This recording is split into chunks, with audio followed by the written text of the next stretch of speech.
It clearly was a terrorist attack, and it was a car loaded with highly explosive materials that detonated and killed a lot of people. But I think they're doing a very good job of carrying out an investigation, and I think when they have facts, they'll release those facts. So, but clearly, I mean, we're aware of the potential that it has, and so we spoke about that a little bit today, the potential that it has to become something broader. But I think we're going to await to see what their investigation reveals. We've offered to help, but I think they're very capable in these investigations. They don't need our help, and they're doing a good job. But yes, look, certainly there's some concern about events in the West Bank spilling over and creating an effect that could undermine what we're doing in Gaza. We don't expect it to. We'll do everything we can to make sure it doesn't happen. Or there are reports, rather, that the UK is not sharing targeting intelligence. Yeah, a couple points. The United States, there's reasons why we have those assets in the region, and that is to collect intelligence, and we're actioning on that. Obviously, I won't go any deeper when it comes to intelligence matters.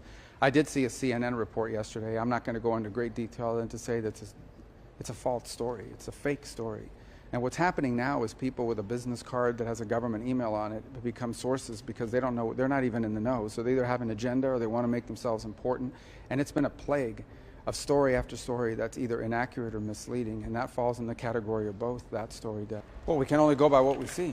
I mean, I think they've stated clearly what they want is they want the rest of Donetsk, and obviously the Ukrainians aren't going to agree to that. So what we see now is they continue long-range strikes into Ukraine, obviously to degrade their electrical grid and try to demoralize the country or what have you. And they've made some gains in Donetsk, and they're losing 7,000 soldiers a week, 7,000 dead soldiers a week from Russia's side.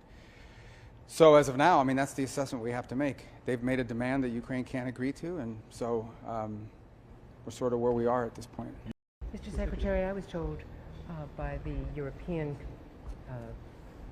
representative on foreign policy, Kaya Kallas, that it was discussed, the Venezuela military operations were discussed. Not with me. No one raised it. I mean, no one in the meeting raised it. It was raised in meetings. Not with me. They didn't raise it with me. They may have raised it among themselves, but they all came now from CELAC or whatever they were at. But it didn't come up once in any of the gatherings that we had, either last night or today. Will the Saudis get a security deal that is better than the deal that Qatar previously got? Well, we're still working through all that. I mean, obviously, all that will be announced just prior to or during the visit. But we'll have some good agreements to sign with them. A lot of progress has been made since the president's visit there. So we're working through that. I feel good about where it's at. There's still a few things that need to be tightened up. Nothing has happened in this entire process that has impeded our ability to identify drug boats and strike them. Without getting into details on the you mentioned that.